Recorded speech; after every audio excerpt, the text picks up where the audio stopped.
Do you know who's not worth $7 billion? Well, he's worth just under that. Jason Lloyd. Yeah, he's 6.4. 6.9. Yeah. There he is. Hey, have you seen Jimmy walking around the draft yet? If you do, get a video of him. So we can replace the one that we have? Exactly. Yeah, right, with the toilet paper. I have not seen any. There it is. There it is. The one video we have last year from the owners' meetings. Yeah, that's it. I think that was the owners' meetings in Florida. It was, yeah. So I have not seen anyone from the Browns yet. Andrew's supposed to talk at 1 o'clock, so when we're done here, I'm going to head down there. I am right now at the hub of the Combine. I told Anthony I wanted to have some fun with it and do it here. I'm at a Starbucks, and this is the place to be at the Combine. Like, this is where everybody hangs out. And yesterday, a reporter had Ron Rivera over there for a half hour in the corner, and Sean Payton was up here a few minutes ago. I was chatting with him real quick. And Kwesi walked through, the GM from Minnesota who came from Cleveland. And this is the spot. So if you're ever in Indy during the NFL Combine, you want to see all the NFL people, just come to the Starbucks outside the JW Marriott, between the JW Marriott and the Convention Center. And this is where everybody hangs out. So I thought it'd be a little bit fun to do the hit from here today rather than a stuffy workroom or Radio Row or something. Yeah, I mean, hell, Jerry Jones could walk in the back of your live shot at any second. That's right. Or yeah. Jason, we were just talking about Actually, Dallas gets here today. Dallas comes later tonight. Okay. But you're right. Somebody could come. We were just talking about, potentially a new stadium downtown or whatever. We were talking roof, retractable. Your best bet, whenever this happens, let's say 6 years from now, 5 years from now, whatever it is, do the Browns have a new stadium? Does it have at least a retractable roof? Is it downtown? What's your best guess right now?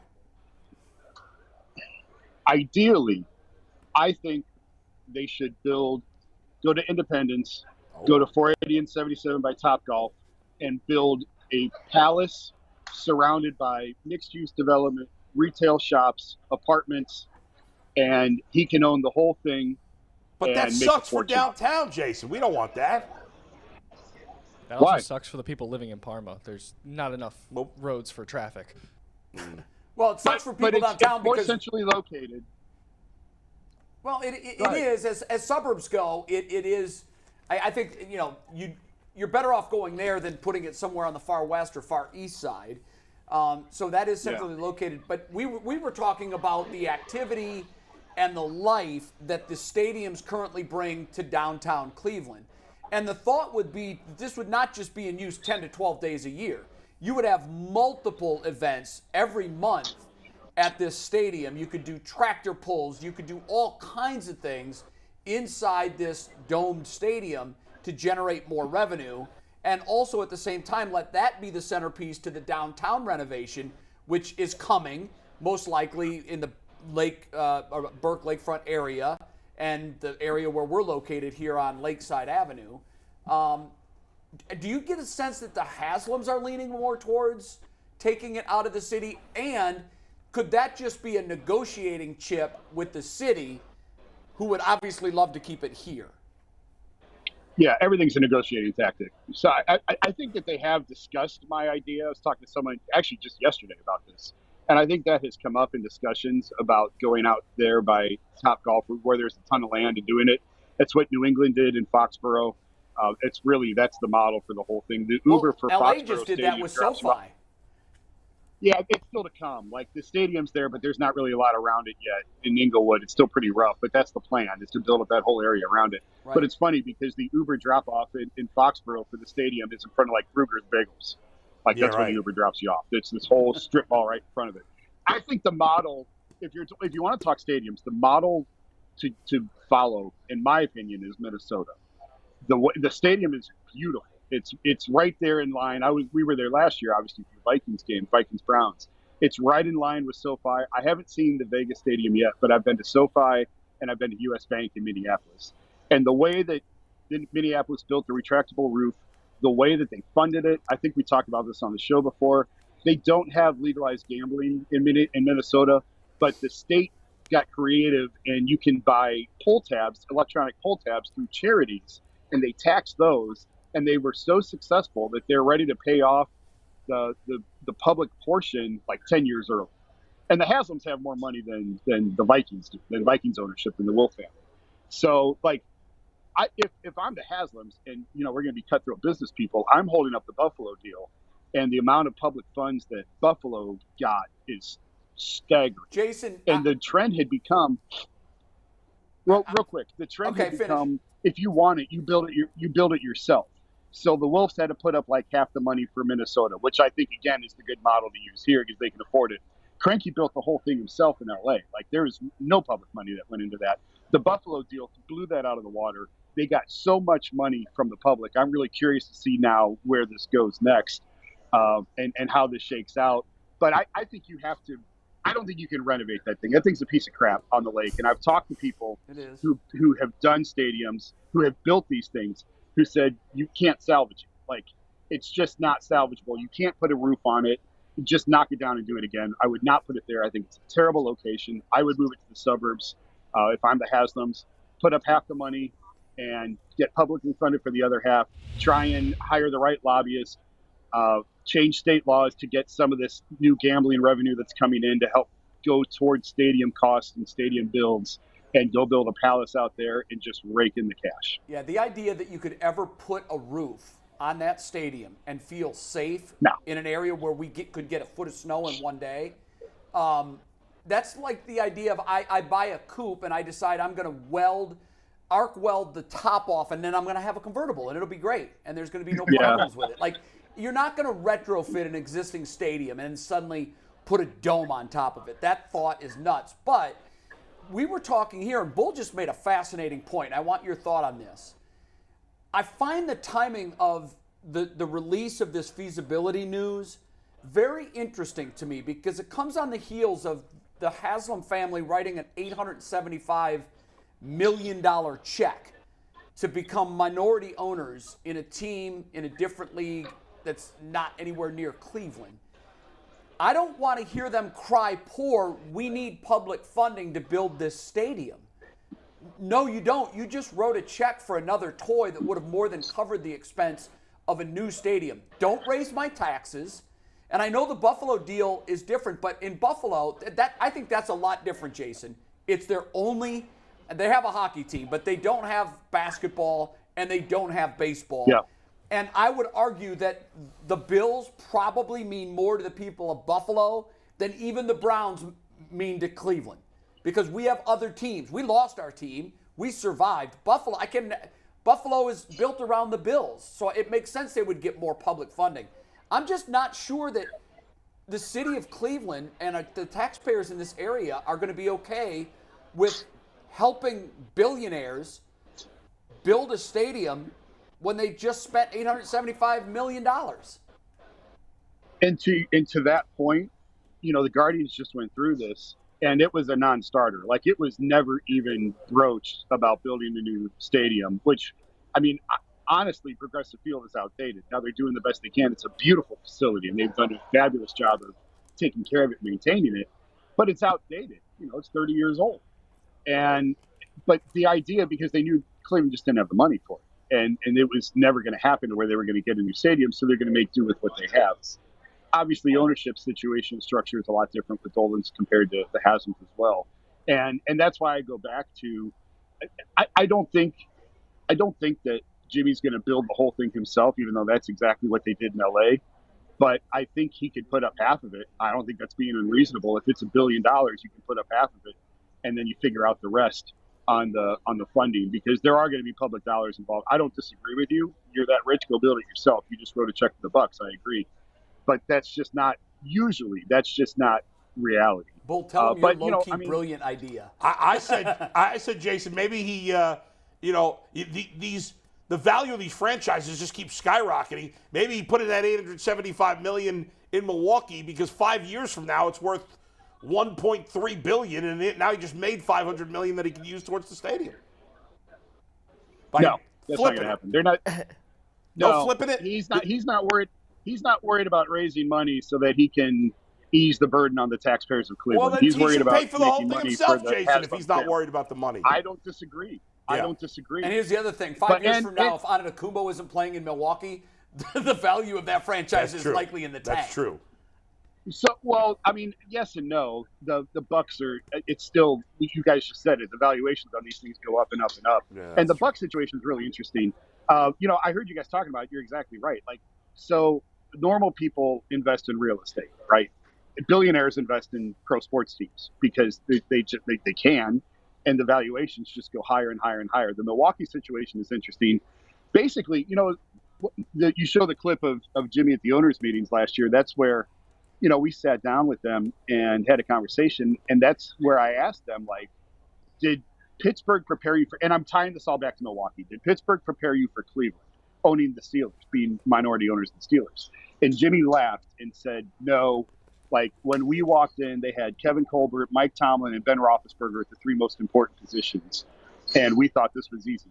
Well, that's what they just did in Milwaukee. They just walked into a championship team in Milwaukee that had stability at GM, head coach, and a superstar in Giannis. They've already won a championship. Yep.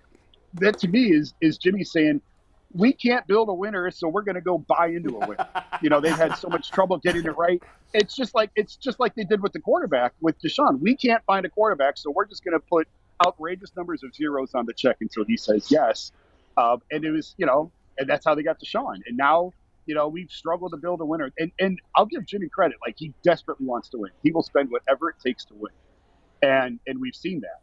And that really, I think, is why he's writing the check now to go to the Bucks and maybe then get another championship. And the interesting part from Milwaukee's side is Mark Lazary, the minority owner who's selling his shares to Jimmy. Obviously, you got money if you're owning a team, but Lazary is not wealthy enough to compete with where this thing is headed in the NBA and where the Bucks luxury tax is headed. They're going to have monster luxury tax bills coming up trying to keep this thing together with Giannis, Chris Middleton, Brook Lopez. So they needed to raise capital in a hurry. And this is the way to do it. So Lazary sells his shares. He cashes out, makes a ton of money. Jimmy comes in. They basically want Jimmy for his checkbook. So Jimmy's going to write the checks.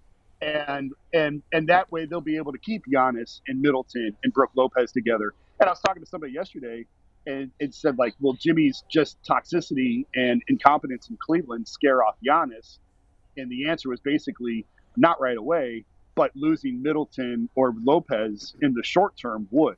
So they've got, I think, 2 years. I think it's 2 years with Giannis before a player option comes up. And there's going to be decisions and you're going to start hearing about could Giannis leave and all that. And the best way to keep him is to keep the talent around him. And that's why Jimmy and Milwaukee makes sense. Because I asked somebody yesterday, why not go buy the Suns? Like, the Suns are available. Just go buy Phoenix and you're outright owners. And basically what I was told was it was too far. And I said, geographically or financially? And the response was both. Yeah. So I do think that they like the fact that it's Milwaukee, Cleveland, and Columbus. They've got their teams that they own. Fairly short plane right away. And Phoenix was a little bit too far geographically, and the price tag was a little bit higher than what they were willing to go. If you're a Cavs fan, like, you got to be pissed about that, though. Because Jimmy going to Milwaukee helps one of your rivals stay better. Yeah. 100%. From a PR standpoint, it's not great for I hadn't really thought about it that way. No, I thought about it immediately. Well, I didn't, because I didn't buy a Western Conference team. Well, but no, I didn't think about it because Lazary, I didn't know Lazary was so far behind Jimmy. I just assumed they would keep Giannis anyway. But if the reason they brought in Jimmy was specifically to try to keep Giannis there, that hurts Cleveland. Well, somebody would have done it. If not Jimmy, somebody would have done it. Right, but let it be someone else and not Jimmy. Here's what I envisioned immediately, Jason. It's not outside the realm of reasonability here. A Milwaukee Cavs Eastern Conference final. Maybe not this year, maybe next year.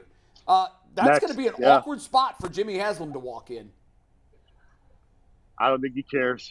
He wants to win. He obviously doesn't. Or he wouldn't Browns have done fans He care. just wants to win. Yeah, Browns fans care. Sure.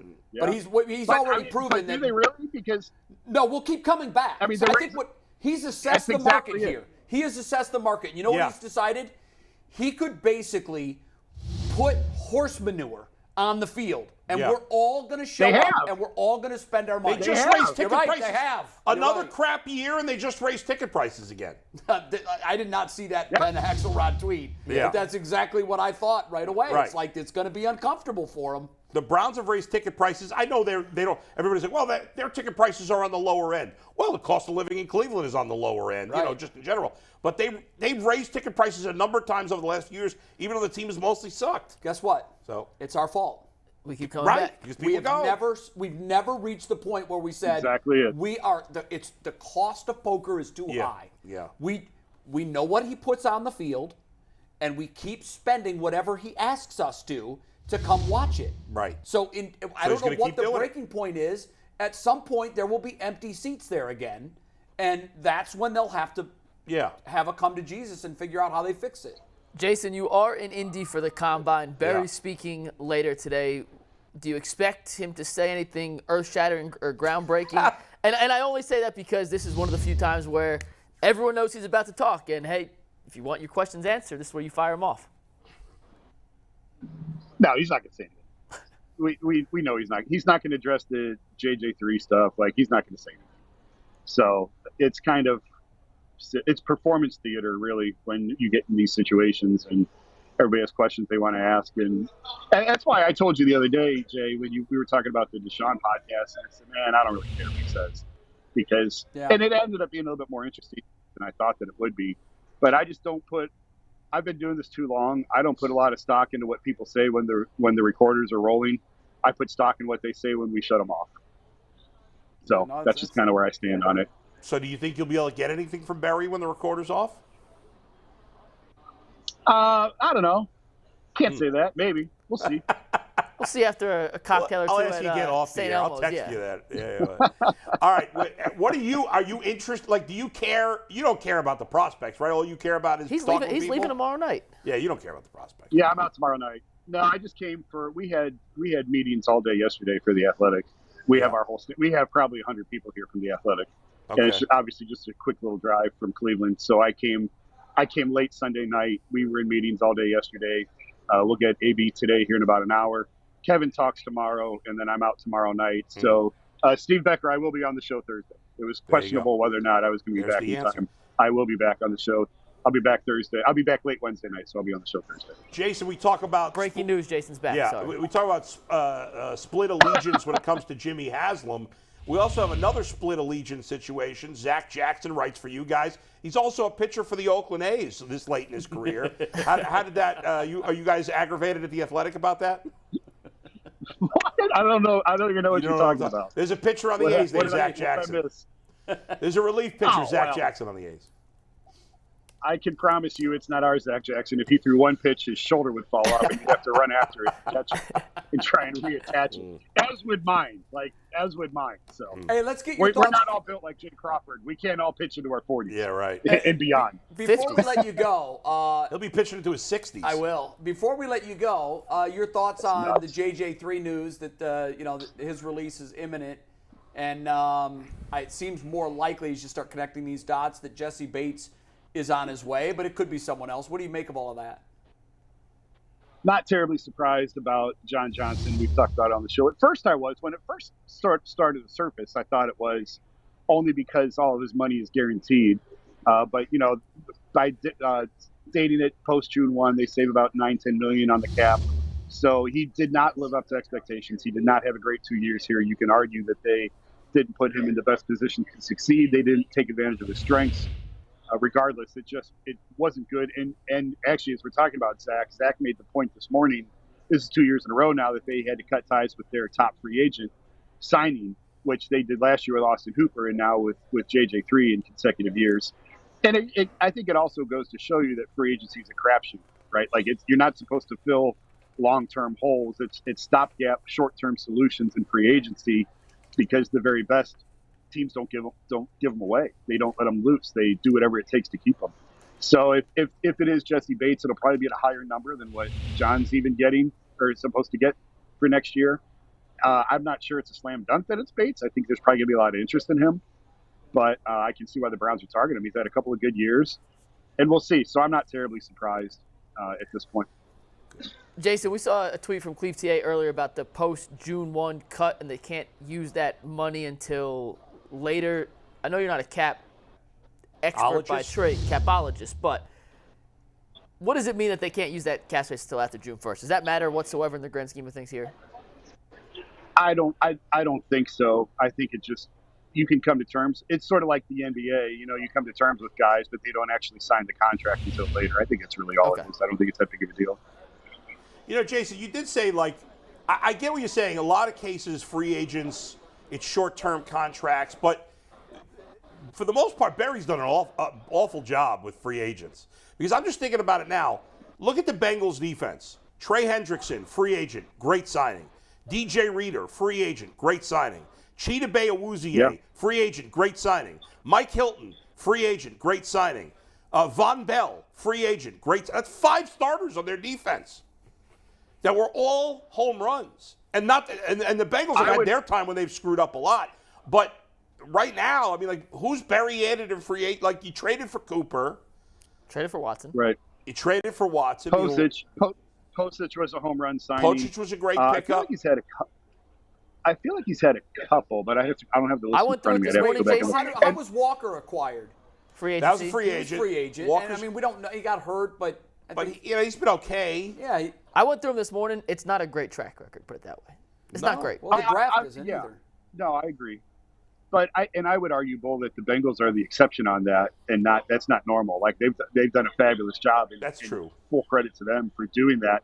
But and maybe you can. Maybe I'm wrong. But I think you'd be hard pressed to go through the league and find 4 or 5 other teams that have had that much success targeting free agents and keeping them and making them. I mean, I think Zach said it best this morning, where free agency for most teams is like a year or 2 stopgap until you have a draft pick who can solidify that spot. So take a defensive tackle in free agency if you need to, and then you draft a defensive tackle who can fill that spot in 2025. Yeah, I think that's the ideal way to approach it, but that doesn't mean that's how it always works. Generally, you're right. That's true. Well, the other thing we talked about too, Jay, is the fact that in Cincinnati, you've got a defensive coordinator who is going to be a head coach soon. He didn't get the job with the Cardinals, but he's certainly going to be a head coach soon. And coaching matters. I mean, we saw Hill and Johnson come from the Rams, and we thought we were getting this great tandem. And Hill was bad. Yeah. He went back to the Rams and came back to his previous heights with the Rams. So maybe it's just a fact that Joe Woods wasn't really good at putting players. We know this is the case with Johnson. Coaching is about finding what the players' strengths are and then putting them in positions to maximize those strengths. Kansas City starting rookies all over the field.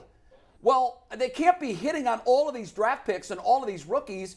A lot of this is coaching, and my hope is, I've been drinking some Kool-Aid this morning, my hope is Schwartz is going to come in. He's got a track record of being that guy, that he figures out what talent he has, figures out what their strengths are, and collectively and individually coaches this group up to be much better.